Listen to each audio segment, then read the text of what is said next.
എൻ്റെ പ്രിയപ്പെട്ട പ്രേക്ഷകരോട് എനിക്ക് പ്രധാനപ്പെട്ട ഒരു കാര്യം പറയാനുണ്ട്. നമ്മൾ ടോപ്പിക്കിലേക്ക് കിടക്കുന്നതിന് മുമ്പ്, ടോപ്പിക് എന്ന് പറയുന്നത് സ്മൃതി പരുത്തിക്കാട് കഴിഞ്ഞ ദിവസം മീറ്റ് ദ എഡിറ്റേഴ്സിൽ വന്ന് അവരുടെ കണ്ണുകൾ നിറയുകയും കണ്ടമിടറുകയും ഒക്കെ ചെയ്തതിൻ്റെ ഒരു പശ്ചാത്തലത്തിലുള്ള സംഭവങ്ങളാണ് എനിക്ക് വിവരിക്കാനുള്ളത്. ആ വിവരിക്കുന്നതിന് മുൻപ് യഥാർത്ഥത്തിൽ എനിക്ക് നിങ്ങളോട്, പ്രിയപ്പെട്ട പ്രേക്ഷകരോട് പറയാനുള്ളൊരു കാര്യം, നമ്മൾ ഈ ചാനലിൽ ഇപ്പോൾ ഈ കഴിഞ്ഞ ദിവസങ്ങളിൽ യൂട്യൂബ് പലതവണ ഓർമ്മിപ്പിച്ചതിൻ്റെ ഭാഗമായി ഒരു മെമ്പർഷിപ്പ് നമ്മൾ ആക്ടിവേറ്റ് ചെയ്തിട്ടുണ്ട്. അപ്പോൾ ആ മെമ്പർഷിപ്പ് എന്ന് പറയുന്നത് പല 5-6 ലെവലുകളുണ്ട്. അതിലേറ്റവും കുറഞ്ഞത് എന്ന് പറയുന്നത് 179 രൂപയാണ്. അപ്പോൾ ആ മെമ്പർഷിപ്പിൽ നമ്മൾ പറഞ്ഞിട്ടുള്ള കാര്യം, ചില വീഡിയോകൾ നേരത്തെ കാണാം എന്നുള്ളത് മാത്രമാണ്. അപ്പോൾ അതിനും അപ്പുറത്തേക്കുള്ള എന്തെങ്കിലും വലിയ ബെനിഫിറ്റുകളോ നിങ്ങൾക്ക് പ്രത്യേകമായിട്ടുള്ള ഒരു കാര്യങ്ങളോ ഒന്നും ആ മെമ്പർഷിപ്പ് വഴി നമുക്ക് തരാൻ കഴിയില്ല. പക്ഷേ നമ്മൾ ആലോചിച്ചതിൻ്റെ കാര്യം, ഇത്തരത്തിലുള്ള ഒരു കാര്യം ചെയ്തതിൻ്റെ കാര്യം യൂട്യൂബ് പലതവണ ഓർമ്മിപ്പിച്ചെങ്കിലും നമ്മൾ വേണ്ടെന്ന് വെച്ചാണ്. അതിൻ്റെ പ്രധാനപ്പെട്ട കാര്യമെന്ന് പറയുന്നത്, ഞാൻ ഇതുവരെ നിങ്ങളോടൊന്നും ആവശ്യപ്പെട്ടിട്ടില്ല. പക്ഷേ ഈ ചാനൽ ഇപ്പോൾ 37,000-ലധികം വരുന്ന സബ്സ്ക്രൈബേഴ്സിൽ എത്തി നിൽക്കുകയാണ്. ആ എത്തി നിൽക്കുമ്പോൾ ഞാൻ ഇടയിൽ ഒരിക്കൽ പോലും നിങ്ങളോട് ഇത് ഷെയർ ചെയ്യണമെന്നോ സബ്സ്ക്രൈബ് ചെയ്യണമെന്നോ ലൈക്ക് ചെയ്യണമെന്നോ കമൻറ്റ് ചെയ്യണമെന്നോ ഒന്നും പറഞ്ഞിട്ടില്ല. ചില വീഡിയോകളിൽ കമൻറ്റ് ചെയ്യണമെന്ന് പറഞ്ഞിട്ടുണ്ട്. അത് നിങ്ങളുടെ അഭിപ്രായങ്ങൾ കൃത്യമായിട്ട് എനിക്ക് അറിയാൻ വേണ്ടിയിട്ടാണ്. വളരെ അപൂർവം ചില വീഡിയോകൾ മാത്രം നിങ്ങൾ ഷെയർ ചെയ്യണം എന്ന് പറഞ്ഞിട്ടുണ്ട്. അത് അത്രയും ഇമ്പോർട്ടൻ്റ് ആയിട്ടുള്ള കാര്യമായതുകൊണ്ടാണ്.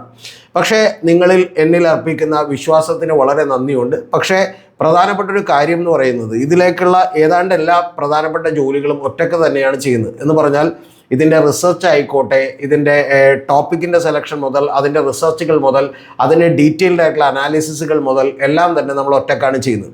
ഇപ്പോൾ ചില കാര്യങ്ങളിൽ നിങ്ങൾക്കറിയാം, ഇപ്പോൾ കേരളത്തിലെ മാധ്യമങ്ങൾ മുഴുവൻ നിന്ന് പോളിംഗ് പെർസെൻറ്റേജ് ഭയങ്കരമായി കൂടി എന്ന് പറഞ്ഞുകൊണ്ട് വീഡിയോകൾ ചെയ്തപ്പോൾ, അങ്ങനെയല്ല, പോളിംഗ് പെർസെൻറ്റേജ് അത്രത്തോളം കൂടിയിട്ടില്ല എന്ന് പറഞ്ഞുകൊണ്ട്, എന്ന് പറഞ്ഞാൽ ആടിനെ പട്ടിയാക്കുന്ന രീതിയിൽ മാധ്യമങ്ങളെല്ലാം തന്നെ തകർത്താടിയപ്പോൾ നമ്മൾ അതിനെതിരെ വലിയൊരു പ്രതിരോധം സൃഷ്ടിച്ചതാണ്. അതുപോലെ തന്നെ ഒരു സംഘപരിവാർ അജണ്ടകൾ കൈകാര്യം ചെയ്യുന്നതിലൊക്കെ തന്നെ നമ്മുടെ ചില യൂട്യൂബ് മാധ്യമങ്ങളൊക്കെ കാണിക്കുന്ന ചില ഈ പറഞ്ഞ പോലെ കള്ളത്തരങ്ങളും അതൊക്കെ തന്നെ നമ്മൾ പൊളിച്ചടുക്കിയിട്ടുള്ളതാണ്.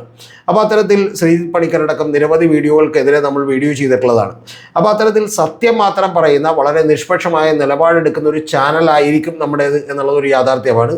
കുറച്ചുകൂടി എളുപ്പത്തിൽ വളരാൻ ഏതെങ്കിലും ഒരു സൈഡ് പിടിച്ചിട്ടുണ്ടെങ്കിൽ സാധ്യമാകും എന്നുള്ളതൊക്കെ എനിക്കറിയാവുന്നൊരു കാര്യമാണ്. പക്ഷെ അത് ചെയ്യാത്തത് വളരെ സത്യസന്ധമായി ആത്മാർത്ഥമായി ഇത് കൊണ്ടു നടക്കണം എന്നുള്ളത് കൊണ്ടാണ്.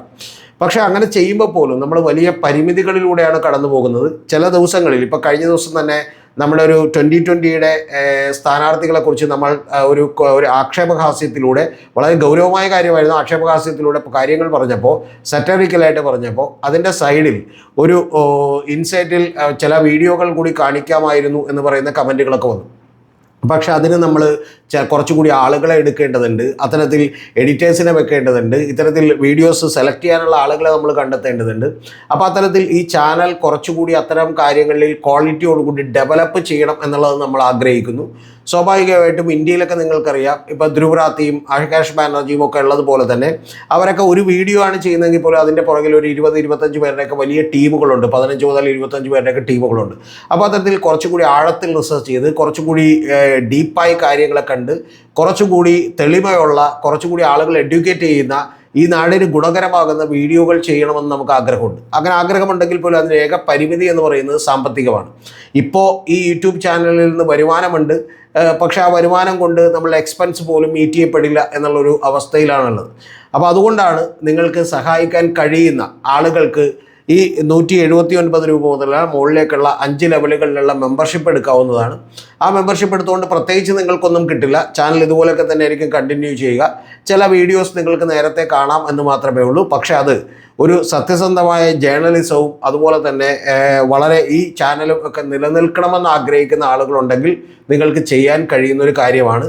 അപ്പോൾ നമ്മളുടെ ക്വാളിറ്റി കുറേ കൂടി എൻഹാൻസ് ചെയ്യാൻ സഹായിക്കും എന്നാണ് ഞാൻ വിചാരിക്കുന്നത്. ഇതിൻ്റെ പ്രധാനപ്പെട്ട കാരണം, നമുക്ക് അത്തരത്തിലുള്ള സൗകര്യങ്ങളില്ലാത്തതുകൊണ്ട് ഇപ്പം നിരവധി ആളുകളുടെ ഇൻ്റർവ്യൂകൾ എടുത്തിടാനുള്ള സാധ്യതകൾ ഉണ്ടായിരുന്നു. നമുക്ക് ഈ പറയുന്ന ഡിഫറൻ്റ് ആയിട്ടുള്ള ഇൻ്റർവ്യൂകൾ മെയിൻ സ്ട്രീം ചാനലുകളിൽ ചെയ്യുന്നതിനേക്കാൾ അതിഗംഭീരമായി ചെയ്യാൻ കഴിയുമായിരുന്നു. പക്ഷേ അതിൻ്റെ എക്യുപ്മെൻറ്റ്സ്, അത്തരത്തിലുള്ള കാര്യങ്ങളൊക്കെ തന്നെ നമ്മുടെ കയ്യിൽ ഇല്ലാത്തത് കൊണ്ടുള്ള പരിമിതികൾ കൊണ്ടിട്ടാണ്. അപ്പോൾ അതുകൊണ്ട് നിങ്ങൾക്ക് സാധ്യമാകുന്ന ആളുകൾ, നിർബന്ധമൊന്നുമില്ല, കഴിയുന്ന ആളുകൾക്ക്, സാധ്യമാകുന്ന ആളുകൾക്ക് ഏറ്റവും ചെറിയ 179 എമൗണ്ട് മുതൽ 179 രൂപ മുതൽ മുകളിലേക്കുള്ള പണം നൽകിക്കൊണ്ട് മെമ്പർഷിപ്പ് എടുക്കാവുന്നതാണ്.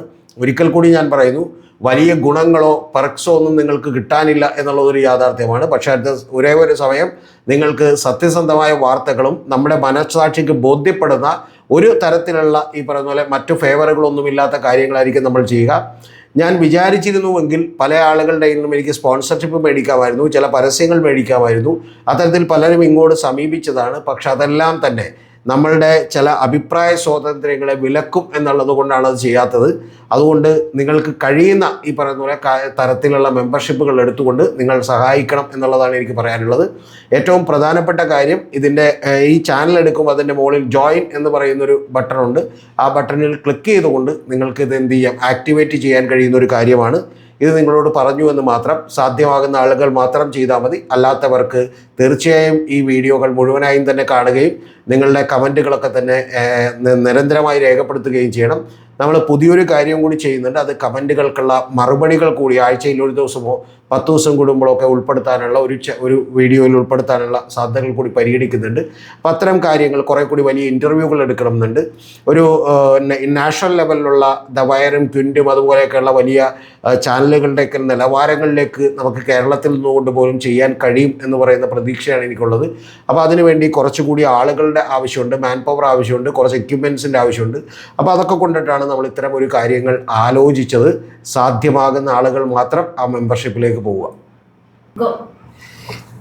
ഇന്നലെ മീറ്റ് ദ എഡിറ്റേഴ്സിൽ വന്നിട്ട് സ്മൃതി പരുത്തിക്കാട് എന്ന് പറയുന്ന ജേർണലിസ്റ്റ് അവർ കണ്ടമിടറിക്കൊണ്ട് ഒരു കാര്യം പറയുന്നത് നമ്മളെല്ലാവരും കേട്ടു. അതിന് തൊട്ട് മുമ്പത്തെ ദിവസങ്ങളിൽ സ്മൃതി പരുത്തിക്കാടിരുന്ന് ഒരു ചർച്ചയിൽ ഇരുന്നുകൊണ്ട്, മീറ്റ് ദ എഡിറ്റേഴ്സിൽ തന്നെ ഇരുന്നുകൊണ്ട്, ഈ വയനാട് പുനരധിവാസ പദ്ധതിയിൽ വീട് കിട്ടിയിട്ടുള്ള ആളുകളിൽ 13ഓളം പേർ മുഖ്യമന്ത്രിയെ സന്ദർശിച്ചിരുന്നു. അതുമായി ബന്ധപ്പെട്ട് നടത്തിയിട്ടുള്ള ചില കമൻറ്റുകളാണ്. ആ കമൻറ്റുകളോടൊക്കെ ഞാൻ ഒട്ടും യോജിക്കുന്നില്ല എന്നുള്ളത് ആദ്യമേ തന്നെ പറയട്ടെ. ആ കമൻറ്റുകളിൽ സ്മൃതി പറഞ്ഞത്, സ്മൃതിക്ക് ഈ കോൺഗ്രസിനോടും അതുപോലെ തന്നെ പ്രതിപക്ഷത്തോടുമൊക്കെയുള്ള ഒരു അനുഭാവം മൂത്തിട്ട്, അല്ലെങ്കിൽ ഒരു പിണറായി വിരുദ്ധതയൊക്കെ മൂത്തിട്ട്, ശരിക്കും അതുണ്ടെങ്കിൽ ഒരു ജേർണലിസ്റ്റിൻ്റെ കാഴ്ചപ്പാടും കാഴ്ചകളും തന്നെ ഇല്ലാതായി എന്ന് സംശയിക്കുന്ന ഒരാളാണ് ഞാൻ. അതുമായി ബന്ധപ്പെട്ട് സ്മൃതി പരുത്തിക്കാട് ഒരു ജേർണലിസ്റ്റ് ആകണം എന്ന് പറഞ്ഞ് ചെയ്ത വീഡിയോ ഇതിനകത്ത് കിടക്കുന്നുണ്ട്. അതുപോലെ സ്മൃതി പരുത്തിക്കാടിനെ വിമർശിച്ചുകൊണ്ട് ഞാൻ ഈ കഴിഞ്ഞ ദിവസങ്ങളിൽ തന്നെ ഒരു വീഡിയോ ചെയ്തിട്ടുണ്ട്.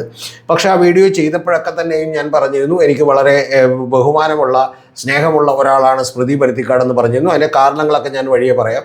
പക്ഷേ അത്തരത്തിൽ ഉള്ള കാര്യങ്ങളൊക്കെ തന്നെ വ്യക്തിപരമായ ഒരു നേട്ടവും ഉണ്ടായതുകൊണ്ടല്ല അത് പറയുന്നത്, പക്ഷെ മറ്റു ചില കാരണങ്ങൾ കൊണ്ടാണ്. പക്ഷെ അതൊക്കെ പറയുമ്പോഴും തന്നെ സ്മൃതി പറയുന്ന കാര്യങ്ങളോട് എനിക്ക് കടുത്ത വിയോജിപ്പുണ്ട് എന്നുള്ളത് ഞാൻ ആദ്യമേ തന്നെ പറയട്ടെ. ആ വിയോജിപ്പിൻ്റെ കാരണങ്ങളും ഞാൻ ഇനി വ്യക്തമാക്കാം നിങ്ങളോട്. അതിനു മുമ്പ് നമുക്ക് ഈ വോയിസ് ക്ലിപ്പ് ഒന്ന് കേൾക്കാം. പക്ഷേ പ്രധാനപ്പെട്ട കാര്യം, ഇതൊക്കെ പറയുമ്പോഴും ഇപ്പോൾ സ്മൃതി കഴിഞ്ഞ ദിവസം വന്ന് പറഞ്ഞൊരു കാര്യം എന്ന് പറയുന്നത്, മുഖ്യമന്ത്രിയുടെ press secretary PM മനോജാണ്. PM Manoj മുതൽ ഈ അർജുൻ ആയങ്കി വരെയുള്ളവരുടെയൊക്കെ അധിക്ഷേപ കമൻറ്റുകൾക്ക് എനിക്ക് മറുപടി പറയാനില്ല എന്നുള്ളതാണ്. അത്തരത്തിൽ ഒരു വനിതാ ജേർണലിസ്റ്റിനെ അധിക്ഷേപിക്കുകയും അത്തരത്തിൽ ഒരു ഡിസ്പ്രപ്പോർഷനേറ്റായി ആനുപാതികമല്ലാതെ അങ്ങേയറ്റം ആക്രമിക്കുകയൊക്കെ ചെയ്യുന്നത് ഒരു നല്ല രീതിയല്ല എന്നുള്ളത് മാത്രം ഞാൻ മിതമായ ഭാഷയിൽ പറഞ്ഞു നോക്കുന്നു. അതാരും തന്നെ ചെയ്യരുത്. യഥാർത്ഥത്തിൽ അത് CPM-നെ പോലൊരു പാർട്ടിയെ കൂടി മോശപ്പെടുത്താൻ മാത്രമേ ഉപകരിക്കൂ എന്നുള്ളതാണ് ഏറ്റവും പ്രധാനപ്പെട്ട കാര്യം. അവരോട് വളരെ കൃത്യമായ രീതിയിൽ മറുപടി പറയാൻ കഴിയണം, വിയോജിക്കാൻ കഴിയണം.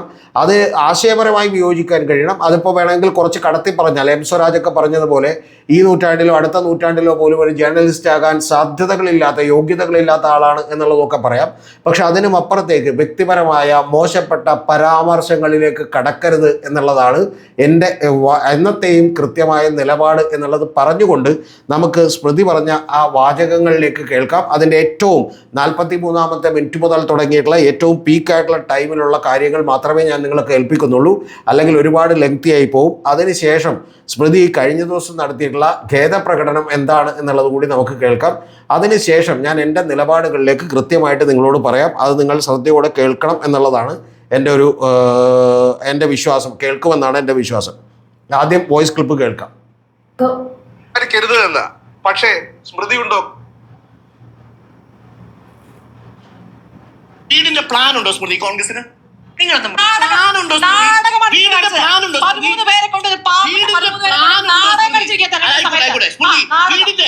പ്ലാൻ ഉണ്ടോ സ്മൃതി കോൺഗ്രസിന്?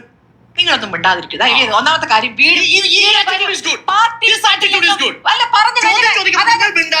പറഞ്ഞ കാര്യങ്ങൾ ചോദിക്കുന്നതെല്ലാം ചോദ്യം. നിങ്ങൾക്ക് ആൻസർ കിട്ടിക്കഴിഞ്ഞ കാര്യം. ആൻസർ കിട്ടിക്കഴിഞ്ഞ ചോദ്യം. ആൻസർ കഴിഞ്ഞ ചോദ്യം. വീട് പണിയുന്നത് പാർട്ടി ഫണ്ട് പറഞ്ഞത് ആരാണ്? പാർട്ടി ഫണ്ടിൽ നിന്നാണ് കേൾക്കാൻ പറ്റുന്നില്ല. ഇതന്നെ പ്രശ്നം. ഇതാണ് പ്രശ്നം. ഒന്നാമത്തെ കാര്യം ഒരു രാഷ്ട്രീയ പാർട്ടിയെ കൊണ്ട് താരതമ്യം ചെയ്യുന്ന എന്തൊരു ബുദ്ധിമോശമാണ്. നിങ്ങളുടെ പ്ലാനാണിത്. കാരണം ഇത് മാത്രം ചോദിക്കുക. ഇതാണ് കേരളത്തിലെ പ്രശ്നം എന്നല്ല അവതരിപ്പിച്ചുകൊണ്ടിരിക്കുക. നിങ്ങൾ കോടിക്കണക്കിന് രൂപ, ഞാനും നിങ്ങളും അടക്കം കോടിക്കണക്കിന് രൂപ ഖജനാവിലേക്ക് നൽകിയിട്ടും വീട് പണിത് കൊടുത്തു, അതിലേക്ക് താമസിക്കാൻ കഴിഞ്ഞിട്ടില്ല. ഈ നിമിഷം കഴിഞ്ഞിട്ടില്ല. ഇതാണ് സ്മൃതിയുടെ വാദം എന്ന് പറഞ്ഞിട്ടുണ്ടെങ്കിൽ അവർ മുഖ്യമന്ത്രി വന്ന് കണ്ടത് നാടകമാണ് എന്നുള്ളതാണ് സ്മൃതി പറയുന്നത്. രണ്ടാമത്തത് സ്മൃതി പറയുന്നത് നിങ്ങൾക്ക് എല്ലാവർക്കും കേൾക്കാം. ഇതിൽ പറയാത്ത ചില കാര്യങ്ങൾ എനിക്ക് പറയേണ്ടത്. രണ്ടാമത് സ്മൃതി പറയുന്ന ഒരു കാര്യം എന്ന് പറയുന്നത് ഇതുവരെ അവർക്ക് താമസിക്കാൻ കഴിഞ്ഞിട്ടില്ല എന്നുള്ളതുമാണ് പറയുന്നത്. ഈ രണ്ട് ചോദ്യങ്ങളെയും നമുക്ക് ആദ്യമേ തന്നെ അഡ്രസ്സ് ചെയ്യാം. ഇത് നാടകമാണ് എന്ന് തന്നെ വിചാരിക്കുക, അല്ലെങ്കിൽ പൊളിറ്റിക്കലി ഒരു രാഷ്ട്രീയ ലാഭത്തിന് നേട്ടത്തിന് ഇത്തരത്തിലുള്ള ഒരു കാര്യം ക്രിയേറ്റ് ചെയ്തതാണ് എന്ന് തന്നെ വിചാരിക്കും. നമ്മളൊരു വാദത്തിന് വേണ്ടി അങ്ങനെ തന്നെ സമ്മതിക്കും. അങ്ങനെ സമ്മതിച്ചാൽ തന്നെ പ്രിയപ്പെട്ട സ്മൃതി, എനിക്ക് ചോദിക്കാനുള്ളത്, എല്ലാ ബഹുമാനത്തോടും കൂടി എനിക്ക് ചോദിക്കാനുള്ളൊരു ചോദ്യമുണ്ട് സ്മൃതി. ഈ നാട്ടിൽ നിങ്ങൾ അറിയേണ്ടത്, ഏത് മൂത്രപ്പുര പണിതാലും, ഈ പറയുന്ന പോലെ ഏത് വെയിറ്റിംഗ് ഷെഡ് പണിതാലും അതിൻ്റെ മുകളിൽ VM സുധീരൻ വക എന്നുള്ളത് മുതൽ AK ആന്റണി വക എന്ന് എഴുതി വെക്കുന്നത് വരെയുള്ള കാര്യങ്ങളിൽ ഒന്നും ഈ പറയുന്ന പോലെ ഈ രോഷമില്ല എന്നുള്ളതാണ് എനിക്ക് സ്മൃതിയോട് ചോദിക്കാനുള്ളത്. അപ്പോൾ അവരൊക്കെ ഈ പറയുന്ന പോലെ ഇതിനെ രാഷ്ട്രീയമായി ഉപയോഗപ്പെടുത്തുകയല്ലേ? അത് കേരളത്തിലെ ഗവൺമെൻറ്റിൻ്റെ ഫണ്ട് കൊണ്ട് ചെയ്തേക്കണതല്ലേ? അതിൽ തന്നെ സ്മൃതി അറിയേണ്ട ഒരു കാര്യം എന്ന് പറഞ്ഞാൽ, ഏതാണ്ട് 5 ലക്ഷം രൂപ മുടക്കിയാൽ പണിയാൻ കഴിയാവുന്ന ഒരു വെയിറ്റിംഗ് ഷെഡിന് 25 ലക്ഷം രൂപ മുടക്കി പണിതേക്കണത് എന്ന് പറഞ്ഞ് എഴുതി വെച്ചേക്കണ എത്രയോ ഈ പറയുന്ന പോലെ 100 കണക്കിന് സ്ഥലങ്ങൾ നമുക്ക് കാണിച്ചു തരാൻ പറ്റും സ്മൃതി. എത്രയോ സ്കൂളുകളുടെ മുകളിലാണ് MLA ഫണ്ട് വഴി ചെലവഴിച്ചതെന്ന് എഴുതി വെച്ചേക്കണത്. അപ്പോൾ എങ്കിൽ പിന്നെ നമ്മൾ അതിന് എല്ലാം എതിർക്കണ്ടേ? അതിനെല്ലാം എതിർക്കണ്ടേ? അപ്പോൾ അതിനെയൊന്നും നമ്മൾ എതിർക്കുന്നില്ല. ഇനി അടുത്തത് സ്മൃതിയോട് വേറൊരു ചോദ്യം കൊണ്ടിരിക്കും. ആ സ്മൃതിയോട് ഉള്ള ചോദ്യം എന്ന് പറയുന്നത്, ഉമ്മൻചാണ്ടി ഒരു ജനസമ്പർക്ക പരിപാടി നടത്തിയല്ലോ. യഥാർത്ഥത്തിൽ ആ ജനസമ്പർക്ക പരിപാടിയാണെങ്കിൽ നമ്മൾ ഇതുപോലെ ചോദ്യം ചെയ്യണ്ടേ? ഒരു ക്ലർക്കോ ഒരു വില്ലേജ് ഓഫീസറോ ഒരു തഹസിൽദാരോ ചെയ്തു കൊടുക്കേണ്ട ഒരു കാര്യത്തിന് ഒരു മുഖ്യമന്ത്രി അതിരാവിലെ വന്ന് 8 മണി മുതൽ അവിടെ നിൽക്കുന്നു. എന്നിട്ട് എന്ത് ചെയ്യുന്നു? ആ വന്നേക്കണ ആളുകൾ രാത്രി പറയുന്ന പോലെ 7 മണി 8 മണി 9 മണി വരെ എന്ത് ചെയ്യുന്നു? അവിടെ നിൽക്കുന്നു. എന്നിട്ട് 9 മണിയാകുമ്പോൾ അവരെന്ത് ചെയ്യുന്നു? മുഖ്യമന്ത്രിയുടെ കയ്യിൽ നിന്ന് കാര്യം സാധിച്ചു പോകുന്നു. ഇതിൽ സ്മൃതിക്ക് എന്താണ് പറയാനുള്ളത്? എനിക്കൊന്ന് അറിഞ്ഞാൽ കൊള്ളാതുണ്ട്. ഞാൻ സ്മൃതിയോട് സ്ട്രെയിറ്റായ ചോദ്യമാണ് വെക്കുന്നത്. സ്മൃതി, ഇതിൽ എന്താണ് ഈ പറയുന്ന പോലെ ഇതൊരു ഔദാര്യമാണ് എന്ന് പറയുന്ന പോലെ ആളുകൾക്ക് കൊടുത്തു എന്ന് പറയുന്ന ഒരു അഭിപ്രായം സ്മൃതി അന്ന് പറഞ്ഞിട്ട് കേട്ടിട്ടില്ലല്ലോ. എനിക്ക് ഓർമ്മയുള്ള മറ്റൊരു കാര്യം കൂടി ഉണ്ട്. അതുകൊണ്ടാണ് ഞാൻ ഉമ്മൻചാണ്ടിയെ തന്നെ ഉദാഹരണമാക്കിയത്. എനിക്ക് ഓർമ്മയുള്ള ഒരു കാര്യം, സ്മൃതി വന്ന് ഈ പറയുന്ന പോലെ മീറ്റ് ദ എഡിറ്റേഴ്സിലേക്കും റിപ്പോർട്ടറിലേക്കും ഒക്കെ എക്സിക്യൂട്ടീവ് എഡിറ്ററായി എത്തുന്നതിന് മുമ്പ് സ്മൃതി വർക്ക് ചെയ്തുകൊണ്ടിരുന്ന മീഡിയ വണ്ണിലാണ്. ആ മീഡിയ വണ്ണിൽ വർക്ക് ചെയ്തപ്പോൾ ഏറ്റവും പ്രധാനപ്പെട്ട ഒരു കാര്യം കൂടിയുണ്ട്. ആ മീഡിയ വണ്ണിൽ ഔട്ട് ഓഫ് ഫോക്കസ് എന്ന് പറഞ്ഞ പരിപാടിയിൽ വനിതകളെ കൊണ്ടുവന്നിരുത്താൻ പോകുന്നു എന്ന് പറഞ്ഞുകൊണ്ട് വനിതാ പ്രാതിനിധ്യം വേണമെന്ന് പറഞ്ഞ് സ്മൃതിയെ പലവട്ടം വരുത്തിയിട്ടുണ്ട്. അന്ന് സ്മൃതി പറഞ്ഞൊരു വാചകം എൻ്റെ ചെവിട്ടിൽ ഇപ്പോഴും ഉണ്ട്. അതിൻ്റെ പ്രധാനപ്പെട്ട കാര്യം, ഉമ്മൻചാണ്ടിയെ പുകഴ്ത്തിക്കൊണ്ട് പറഞ്ഞപ്പോൾ നിഷാദ് റാവുത്തറാണോ അജിംസാണോ എന്നെനിക്കറിയില്ല, അവരിൽ ഒരാൾ പറഞ്ഞത്, ഒരു ഉമ്മൻചാണ്ടി ഫാൻ ഗേളാണ് താങ്കൾ എന്ന് പറഞ്ഞത് എനിക്ക് ഇപ്പോഴും ഓർമ്മയുണ്ട്. ആ ഫാൻ ഗേൾ എന്ന് പറയുന്ന സ്മൃതി പരുത്തിക്കാട് ഉമ്മൻചാണ്ടി ഈ രാവിലെ മുതൽ വില്ലേജ് ഓഫീസറേയും തഹസിൽദാരും അതുപോലെ തന്നെ ജില്ലാ കളക്ടറും ഒക്കെ ഗംഭീരമായി പണിയെടുത്താൽ തീരാവുന്ന പ്രശ്നങ്ങൾക്ക് വേണ്ടി രാവിലെ മുതൽ വൈകുന്നേരം 6 മണി 8 മണി വരെ നിൽക്കുകയും എന്നിട്ട് ഊണ് കഴിക്കാൻ പോകാതെ പോലും നിൽക്കുകയും ചെയ്തു എന്നൊന്നും പറയുന്നതിൽ യാതൊരുവിധ ഈ പറയുന്ന പോലെ എന്താണ് ഒരു തരത്തിലുള്ള ഗിമ്മിക്കോ നാടകമോ ഒരു പരിപാടിയും ഇല്ലേ സ്മൃതി? ഒരില്ലേ? ഇനി ഇതൊക്കെ പറയുമ്പോൾ മറ്റാരോപണങ്ങളൊക്കെ നമുക്ക് അങ്ങോട്ട് മാറ്റി വെക്കാം സ്മൃതി. എനിക്ക് വേറൊരു ചോദ്യം ചോദിക്കാനുണ്ട്. ഇതേ ഉമ്മൻചാണ്ടിയുടെ ഓഫീസിലേക്കാണ് സരിത എന്ന് പറയുന്ന ഒരു സോളാർ ഈ പറഞ്ഞ പോലെ ബിസിനസ് തുടങ്ങാൻ വേണ്ടി വന്നിട്ടുള്ള ഒരു സ്ത്രീക്ക് ഒരു യഥേഷ്ടം കടന്നു ചെല്ലാനും അവിടെയുള്ള എല്ലാ ഈ പറയുന്ന പോലെ അദ്ദേഹത്തിൻ്റെ പ്രൈവറ്റ് സെക്രട്ടറി അടക്കമുള്ള എല്ലാ പേഴ്സണൽ സ്റ്റാഫിലെ ഉദ്യോഗസ്ഥന്മാരും ഒക്കെ തന്നെ ഇവരെ എഴുന്നേറ്റ് നിന്നും വളരെ സ്നേഹത്തോടുകൂടി സ്വീകരിക്കുകയും എപ്പോൾ വേണമെങ്കിൽ കയറി ചെല്ലാൻ കഴിയുന്ന ഒരു ഫ്രീഡം ഉണ്ടാവുകയും ചെയ്തത് എന്തുകൊണ്ടാണ്? അങ്ങനെ ഫ്രീഡം ഉണ്ടാകണമെങ്കിൽ ഉറപ്പായിട്ടും ഉമ്മൻചാണ്ടിയുടെ അനുമതിയില്ലാതെ അത് സാധ്യമാകുമെന്ന് നമ്മൾ വിചാരിക്കുന്നുണ്ടോ? മറ്റാരോപണങ്ങളിലേക്കൊന്നും ഞാൻ കിടക്കുന്നില്ല. ഞാൻ പറയുന്നത് ഈ ഒരൊറ്റ പോയിന്റ് മാത്രമാണ്. അപ്പോൾ അത്തരത്തിൽ ഈ നാട്ടിൽ എല്ലാം സംഭവിക്കുന്നു എന്നുള്ളതാണ് ഞാൻ പറയുന്നത്. പിണറായി വിജയൻ ഗവൺമെൻറ്റിന് ഞാൻ അദ്ദേഹത്തെ എതിർത്തുകൊണ്ടിരുന്ന ഒരാളാണ്, വിമർശനങ്ങൾ ഉന്നയിച്ചിട്ടുള്ള ഒരാളാണ്. എനിക്കത് ആ നിലപാടുകളിലൊന്നും എനിക്കൊരു വ്യത്യാസമില്ല. പക്ഷെ പ്രധാനപ്പെട്ട ഒരു കാര്യം, ഉമ്മൻചാണ്ടി സർക്കാർ ഒന്നാമത്തേത് ഏറ്റവും ആദ്യത്തേത് വികസനം കൊണ്ടുവന്നു എന്നുള്ളത് ഒരു യാഥാർത്ഥ്യമാണ്. രണ്ടാമത്തെ ഏറ്റവും പ്രധാനപ്പെട്ട പ്രശ്നം എന്താ? ഏറ്റവും വലിയ വിമർശകനായിട്ടുള്ള അഡ്വക്കേറ്റ് ജയശങ്കർ പോലും ഇപ്പോൾ പറയുന്നുണ്ട് നല്ല ഭരണമായിരുന്നു എന്നുള്ളതാണ് അദ്ദേഹം പറയുന്നത്. ഏത് മറുനാടൻ്റെ ചാനലിൽ ഇരുന്ന് പറയുന്നത്. ഇനി രണ്ടാമത്തെ ഏറ്റവും വലിയ വിമർശനം എന്താ? രണ്ടാമത്തെ ഏറ്റവും പ്രധാനപ്പെട്ട കാര്യം, കേരളത്തിൻ്റെയോ ഇന്ത്യയുടെയോ ചരിത്രത്തിൽ ഒരിക്കലും തന്നെ പുനരധിവാസം എന്ന് പറയുന്നത് പ്രോപ്പർലി നടക്കാറില്ല എന്നുള്ളതൊരു വാസ്തവമാണ്. അങ്ങനെ ഇതുവരെ നടന്നിട്ടില്ല എന്നുള്ളതൊരു വാസ്തവമാണ്. മൂലമ്പള്ളിയിൽ കുടിയൊഴിപ്പിക്കപ്പെട്ടവർ മുതൽ നിങ്ങളറിയേണ്ടത് തിരുവനന്തപുരത്തും കോഴിക്കോടും നിരവധി പ്രൊജക്റ്റുകൾക്കായിട്ട് എടുക്കേണ്ടി വന്നവരുടെയൊക്കെ പോലും പുനരധിവാസം ഒരു ഗവൺമെൻറ്റുകളും ഈ പറയുന്ന പോലെ സമയബന്ധിതമായി പൂർത്തിയാക്കാത്തൊരു കാലത്ത് യഥാർത്ഥത്തിൽ 178ഓളം വരുന്ന വീടുകൾ അതിസുന്ദരമായി അവർക്ക് പണിതു കൊടുത്തു. അതിൽ ഇലക്ട്രിസിറ്റി എത്തിയിട്ടില്ല, വൈദ്യുതി എത്തിയിട്ടില്ല എന്ന് പറയുമ്പോൾ സ്മൃതി വീണ്ടും പറയുന്നത് യഥാർത്ഥത്തിൽ അതൊന്നും എത്തി ഒരാൾ പോലും താമസിച്ചിട്ടില്ലല്ലോ എന്നുള്ളതാണ്. ഇതാണ് സ്മൃതി. ഈ വാദം എത്രയോ അസംബന്ധമാണ് എന്നുള്ളതൊന്ന് മനസ്സിലാക്കണം. ഇതിൽ എനിക്കൊരു കാര്യം കൃത്യമായിട്ട് പറയേണ്ടത്, നമ്മൾ ഈ പറഞ്ഞ പോലെ കോൺഗ്രസിസം തലക്ക് പിടിച്ച, ഞാൻ അത്രേ പറയുന്നുള്ളൂ, കോൺഗ്രസിസം തലക്ക് പിടിച്ചതുകൊണ്ട് മാത്രം സ്മൃതി അന്ധയായി പോകുന്നു, രാഷ്ട്രീയ അന്ധത ബാധിച്ചിരിക്കുന്നു എന്നുള്ളതാണ് എനിക്ക് പറയാനുള്ളത്. അതുകൊണ്ടാണ് സ്മൃതി ഇത്തരം കാര്യങ്ങളെ പോലും എതിർക്കുന്നത്. ഇനി ഇതിൻ്റെ കൂടാതെ സ്മൃതി അടുത്തൊരു കമൻറ്റ് കൂടി പാസ്സാക്കിയിട്ടുണ്ട്. ആ പാസ്സാക്കിയത് ഞാൻ വിടുന്നു. കാരണം എന്താ വെച്ചാൽ നേറ്റിവിറ്റി കാർഡ് പാസ്സാക്കില്ല എന്ന് വെച്ചപ്പോഴത്തേക്കും സ്മൃതി പറയുന്ന അടുത്ത വാചകം ഒരു കോൺഗ്രസ്സുകാരൻ പോലും പറയാത്ത രീതിയിൽ സ്മൃതി പറയുന്നത് വേറൊരു ഉഡായിപ്പാണെന്നാണ്. ഇത്ര വലിയ രോഷം, ഇത്ര വലിയ ദേഷ്യം എങ്ങനെയാണ് ഉണ്ടാവുന്നത് എന്നുള്ളത് സ്മൃതി ഒന്ന് ആലോചിക്കണം. അതുകൊണ്ടാണ് ഞാൻ നേരത്തെയും പറഞ്ഞിട്ടുള്ളത്, വെറുതെ നമുക്ക് ഒരു ദേഷ്യത്തോടു കൂടി ഒരാളെ എതിർക്കണം എന്ന് പറഞ്ഞതുകൊണ്ട് യാതൊരു കാര്യമില്ല. ലോജിക്കലി കൺവിൻസിങ് ആയിട്ടുള്ള വാദങ്ങൾ ഉയർത്താൻ കഴിയണം ഒരു ജേർണലിസ്റ്റ് എന്നുള്ളതാണ് ഏറ്റവും പ്രധാനപ്പെട്ട കാര്യം. ഇനി മൂന്നാമത്തെ ഏറ്റവും പ്രധാനപ്പെട്ട കാര്യമുണ്ട് സ്മൃതി.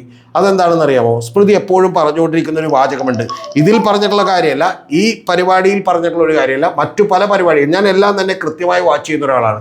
അതിൽ സ്മൃതി പറയുന്ന ഒരു കാര്യം, മറ്റൊരു മീറ്റ് ദ എഡിറ്റേഴ്സിൽ പറഞ്ഞിട്ടുള്ള ഒരു കാര്യം, എന്തിനാണ് ഇത് പ്രതിപക്ഷത്തിൻ്റെ പണിയാണോ വീട് വെച്ച് കൊടുക്കുന്നത് എന്നുള്ളതാണ് സ്മൃതി ചോദിക്കുന്നത്. പ്രതിപക്ഷത്തിൻ്റെ പണിയാണോ വീട് വെച്ച് കൊടുക്കുന്നത്? അത് ഗവൺമെൻറ്റിൻ്റെ പണിയല്ലേ എന്നുള്ളതാണ്. ശരിയാണ് സ്മൃതി, ഗവൺമെൻറ്റിൻ്റെ പണിയാണ്. പക്ഷെ അങ്ങനെ പ്രതിപക്ഷത്തിൻ്റെ പണിയല്ലാത്തവർ എന്തിന് ആ ജോലി ഏറ്റെടുത്തു എന്ന് പറയുന്നൊരു ചോദ്യമുണ്ട്. അവർ എന്തിനാണ് CMDRFിലേക്ക് ഫണ്ട് കൊടുക്കരുത് എന്ന് പറഞ്ഞതിൻ്റെ ഒരു ചോദ്യമുണ്ട്. ഇതെല്ലാം കഴിഞ്ഞതിന് ശേഷം സ്വന്തം പണം ഈ പറയുന്ന ദുരന്തബാധിതരുടെ കണ്ണീര് കാട്ടി, അവരുടെ ഈ പറയുന്ന പോലെ ദയനീയത കാട്ടി പിരിച്ചെടുത്ത പണം, ആ പിരിച്ചെടുത്ത പണം എവിടെയെന്ന് ചോദിക്കുമ്പോൾ കണക്കില്ലാത്തത് ഒരു വലിയ പ്രധാനപ്പെട്ട വിഷയമല്ലേ സ്മൃതി? അതല്ലേ? അപ്പം അത്തരം ഒരു ചോദ്യം സ്മൃതിക്ക് ഒരിക്കലും ഇല്ലാതെ പോകുന്നത് എന്തുകൊണ്ടാണ്? സ്മൃതി ഒന്ന് ആലോചിക്കണ്ടേ? സ്മൃതി ഗദ്ഗത കണ്ടയായി കഴിഞ്ഞ ദിവസം വന്നിട്ട് പറഞ്ഞു, തീർച്ചയായിട്ടും സ്മൃതി പറഞ്ഞു, അത് ഞാനിപ്പോൾ നിങ്ങളെ കേൾപ്പിക്കാം. ഗദ്ഗത കണ്ടയായി സ്മൃതി വന്നിട്ട് പറഞ്ഞു, ഞാൻ എന്നും ഈ പറഞ്ഞ പോലെ വയനാട്ടുകാർക്കൊപ്പമാണെന്ന്. അപ്പോൾ വയനാട്ടുകാരിൽ കുറേ പേര് യഥാർത്ഥത്തിൽ 15 ലക്ഷം രൂപ ഗവൺമെൻറ്റിൽ നിന്ന് മേടിച്ച് ഇവർ തരുന്ന വീടും മേടിച്ച് താമസിക്കാം എന്ന് വിചാരിച്ച ആളുകൾക്ക് എന്ന് വീട് കിട്ടും? സ്മൃതി ഒന്ന് പറഞ്ഞേ. അതൊരു പറ്റിക്കലല്ലേ, വഞ്ചനയല്ലേ? എൻ്റെ ചോദ്യത്തിന് സ്മൃതി ഒന്ന് ഉത്തരം പറ. ഉത്തരമുണ്ടോ സ്മൃതിക്ക്? ഇനി ഇതെല്ലാം പോട്ടെ, സ്മൃതി ഇനി ഇതിന് ഒരിക്കൽ ഇത്തരത്തിലുള്ളൊരു ആരോപണം ഈ പറയുന്ന നമ്മുടെ ഈ അരുൺകുമാർ ഇരുന്ന് ആരോപണം ഉന്നയിച്ചപ്പോൾ, മീറ്റ് ദ എഡിറ്റേഴ്സിൽ ഉന്നയിച്ചപ്പോൾ സ്മൃതി പറയുന്ന അടുത്ത വാചകം കിട്ടിയ ഞെട്ടി. സ്മൃതി പറയുന്നത് ഒരു സാധാരണ ചർച്ചയ്ക്ക് പോലും വരുന്ന ഒരു കോൺഗ്രസ്സുകാരൻ്റെ നിലവാരം പോലും ഇല്ലാതെ സ്മൃതി പറഞ്ഞേക്കുന്ന ഒരു വാചകം എന്ന് പറയുന്നത്, അങ്ങേറ്റത്തെ ഈ പറയുന്ന പോലെ താഴ്ന്ന ലെവലിൽ നിന്ന് സ്മൃതി പറയുന്നത്, നിങ്ങൾ രക്തസാക്ഷി ഫണ്ട് പറ്റിച്ചില്ലെന്നാണ്. സ്മൃതി രക്തസാക്ഷി ഫണ്ട് പറ്റിച്ചത് ആരാണ്? ഒരു ഏരിയ സെക്രട്ടറി അല്ലെങ്കിൽ ഒരു MLA, ഒരു ജില്ലാ സെക്രട്ടറി എന്ന് തന്നെ വിചാരിക്കും. പോട്ടെ, ഞാൻ പറഞ്ഞ ഒരു വാദത്തിന് വേണ്ടി സമ്മതിക്കും. അപ്പം പോലും ഒരു പാർട്ടിക്ക് പറയാൻ കഴിയുന്നൊരു കാര്യമുണ്ട്. എന്താണ് സ്മൃതി? അത് പാർട്ടിയിലുള്ള ഇപ്പോൾ ഒരു ഏരിയ സെക്രട്ടറി എന്ന് പറഞ്ഞാൽ 200ഓളം വരുന്ന ഏരിയ സെക്രട്ടറിമാരിൽ ഒരാൾ ചെയ്തിട്ടുള്ളൊരു കാര്യമാണ്. പാർട്ടിയുടെ 99ഓളം വരുന്ന LDFൻ്റെ MLAമാരിൽ 60ലധികം വരുന്ന CPMൻ്റെ MLAമാരിൽ ഒരാൾ ചെയ്തിട്ടുള്ളൊരു കാര്യമാണ്. അങ്ങനെ ഒരു പുഴുക്കുത്ത് ചിലപ്പോൾ ഏതെങ്കിലും ഒരു പാർട്ടിയിൽ ഉണ്ടാകാം. സ്മൃതിക്കറിയില്ല. ഇപ്പോൾ റിപ്പോർട്ടർ ചാനലിൽ ഇരുന്നിട്ട് എല്ലാവരും കൃത്യമായിട്ട് കാര്യം ചെയ്യുമെന്ന് സ്മൃതി വിചാരിക്കുന്നുണ്ടോ? നിങ്ങളുടെ ഏതെങ്കിലും ബ്യൂറോ ചീഫോ നിങ്ങളുടെ ഏതെങ്കിലും റീജിയണൽ ഹെഡോ ഒരു മോശപ്പെട്ട കാര്യം ചെയ്താൽ അതിൻ്റെ ഉത്തരവാദിത്തം മുഴുവൻ നിങ്ങൾ ഏറ്റെടുക്കുമോ?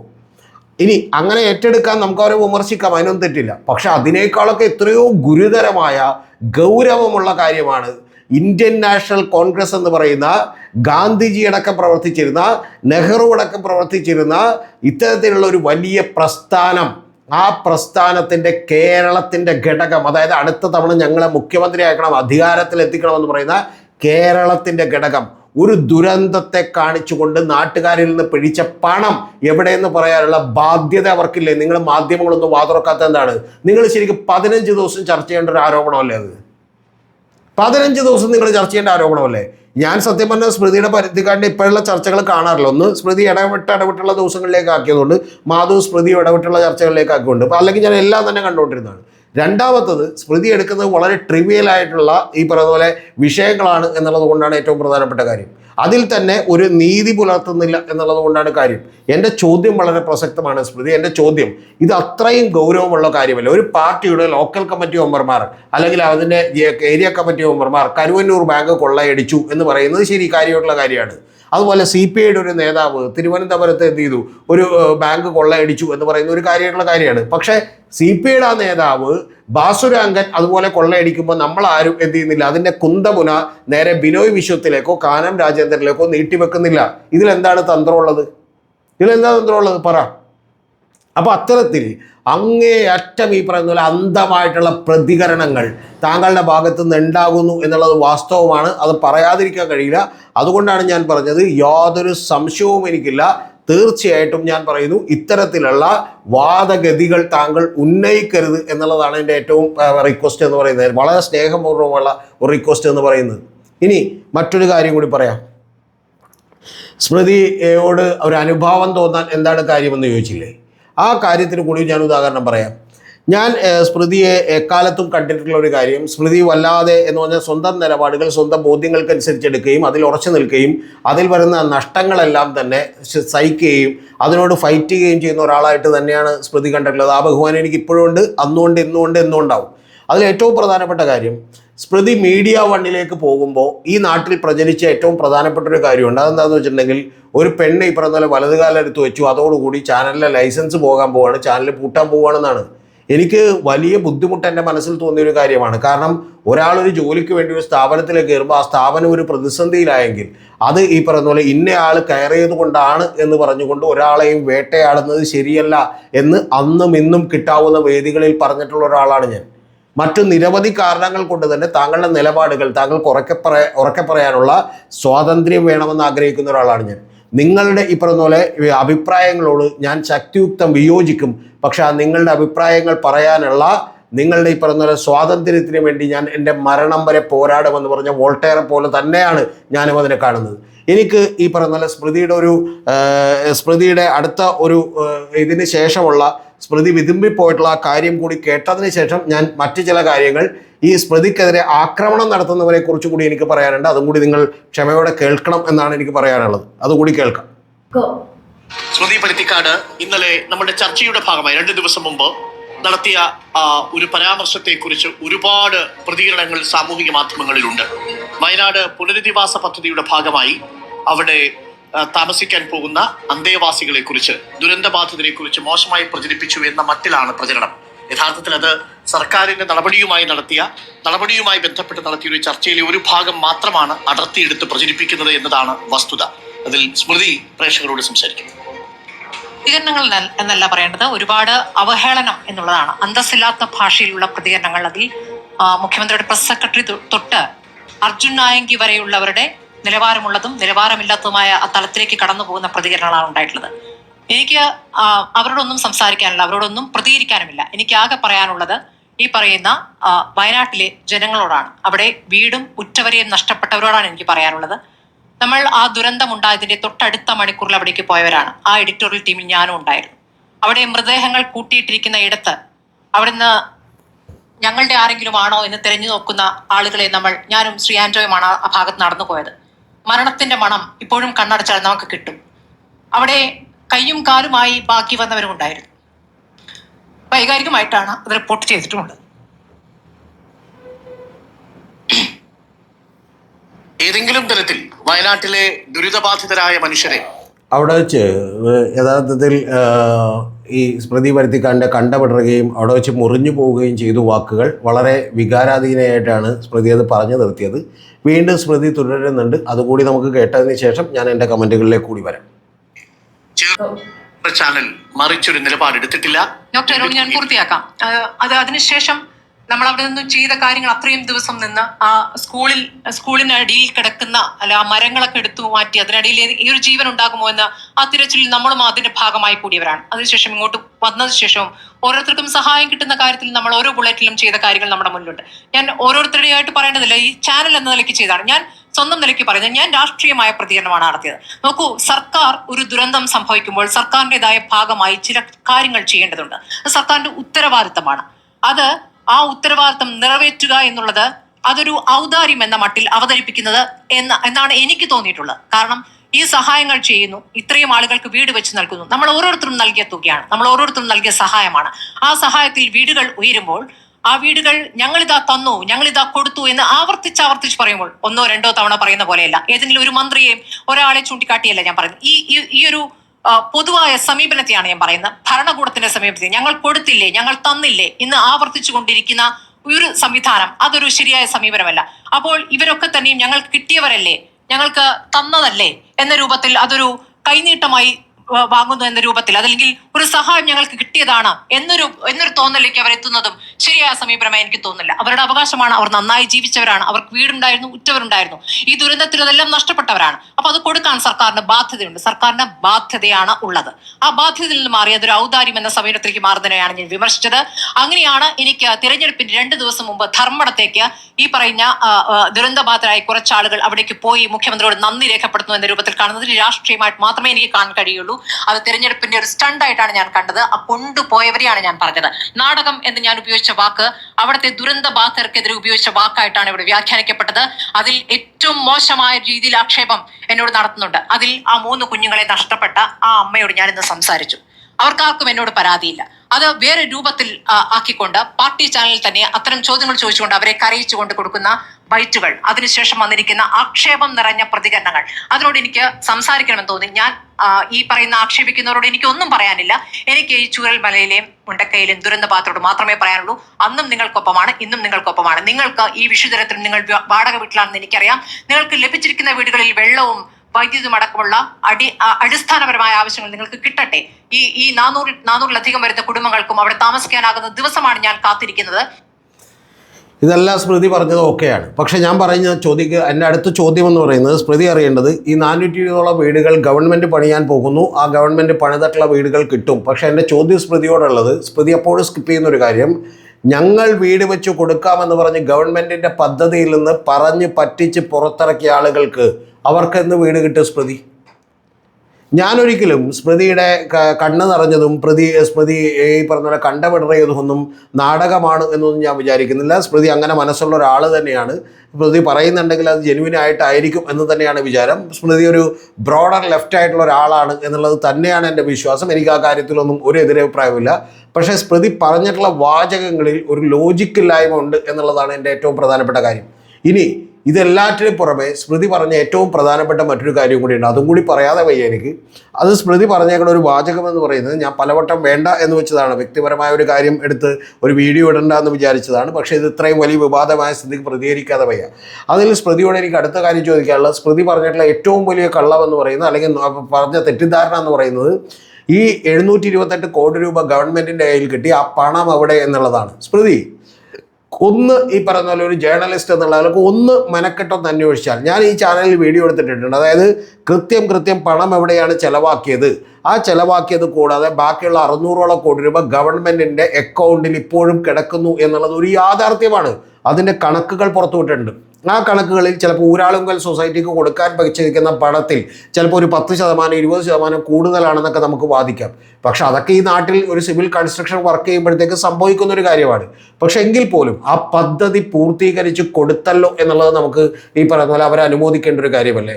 മുസ്ലിം ലീഗ് പിരിച്ച പണം നമ്മൾ ചോദിച്ചിട്ടില്ല, പക്ഷെ അവരെന്ത് ചെയ്തു, ആളുകൾക്ക് വീട് വെച്ച് കൊടുത്തു. അതുകൊണ്ട് നമ്മളാരും പണം ചോദിച്ചില്ല. അതിൻ്റെ ബാലൻസ് പണം ഇനി ഇവരെടുത്തിട്ടുണ്ടാവുമെന്ന് നമ്മൾ ചോദിച്ചില്ല. കോൺഗ്രസ് പോലും നാളെ 100 കോടി രൂപ പിരിച്ചെങ്കിലും ഒരു 25-30 30 കോടി രൂപക്ക് ആ പറഞ്ഞ ആളുകൾക്ക് വീട് വെച്ച് കൊടുത്തിരുന്നെങ്കിൽ ഈ പ്രശ്നം ഉണ്ടാവില്ലായിരുന്നു എന്നുള്ളതൊരു യാഥാർത്ഥ്യമല്ലേ സ്മൃതി? അപ്പോൾ അത്തരത്തിലുള്ള ചോദ്യങ്ങൾക്ക് സ്മൃതിക്ക് എന്താണ് ഉത്തരമുള്ളത് എന്നുള്ളത് ചോദിക്കണം. അല്ലാതെ ഒരു വൈരാഗ്യ ബുദ്ധിയോടുകൂടി, ഒരു വൈര്യനിര്യാതന ബുദ്ധിയോടുകൂടി ഒരു ഗവൺമെന്റിനെയും ഒരു പക്ഷത്തെയും കാണുമ്പോഴുള്ള പ്രശ്നം നമ്മൾ ഈ പറയുന്ന പോലെ അങ്ങേയറ്റം ബയസ്ഡായി പോവുകയും അങ്ങേയറ്റം നിലവാരം താണതായി തീരുകയും ചെയ്യും എന്ന് ഖേദത്തോടു കൂടി പറയട്ടെ. സ്മൃതി എന്ന് പരുത്തിക്കാട് എന്ന് പറയുന്ന എനിക്ക് ഏറെ ഇഷ്ടപ്പെട്ട ബഹുമാനമുള്ള ഒരാൾ ആ നിലപാടുകൾ തിരുത്തണം എന്നാണ് എനിക്ക് പറയാനുള്ളത്.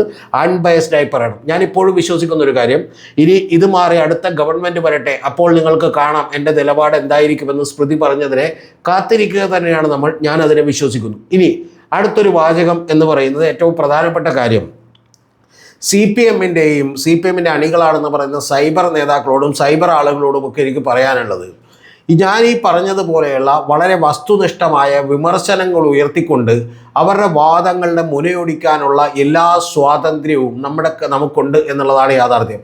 പിന്നെ ഇത്തരത്തിൽ നമുക്ക് അവരെ വസ്തുതകൾ പറഞ്ഞ് തന്നെ തോൽപ്പിക്കാൻ കഴിയും, അല്ലെങ്കിൽ അവരെ തിരുത്താൻ കഴിയും, അല്ലെങ്കിൽ ജനങ്ങൾക്കുണ്ടായ തെറ്റിദ്ധാരണകൾ മാറ്റാൻ കഴിയുമെങ്കിൽ നിങ്ങൾ പിന്നെ എന്തിനാണ് അതിനും അപ്പുറത്തുള്ള അധിക്ഷേപ പരാമർശങ്ങളിലേക്ക് പോകുന്നത് എന്നാണ് എനിക്ക് ചോദിക്കാനുള്ളത്. ആ അധിക്ഷേപ പരാമർശങ്ങളോട് അങ്ങേയറ്റം കടുത്ത വിയോജിപ്പാണ് എന്നുള്ളത് ഞാൻ പറഞ്ഞുകൊള്ളട്ടെ. അത്തരത്തിൽ ഈ പറയുന്ന പോലെ മോശപ്പെട്ട കമൻറ്റുകളൊന്നും സ്മൃതിയെക്കുറിച്ച് ചെയ്തിട്ടുള്ള വീഡിയോകളിൽ പോലും അതിൻ്റെ താഴെ പോലും ഉണ്ടാകരുത് എന്ന് ഞാൻ എല്ലാവരോടും അപേക്ഷിച്ചിട്ടുള്ളതാണ്. എൻ്റെ വീഡിയോകളിൽ അത്തരത്തിലുള്ള ഒരു കമൻറ്റുകളും പ്രിയപ്പെട്ട പ്രേക്ഷകരാരും ഇടില്ല എന്ന് തന്നെയാണ് ഞാൻ വിചാരിക്കുന്നത്. പക്ഷേ പ്രധാനപ്പെട്ട ഒരു കാര്യം, അങ്ങനെ നമ്മൾ ചെയ്യുമ്പോൾ എന്ത് സംഭവിക്കുന്നു എന്നുള്ളത് കൂടി നിങ്ങൾക്കറിയുമോ?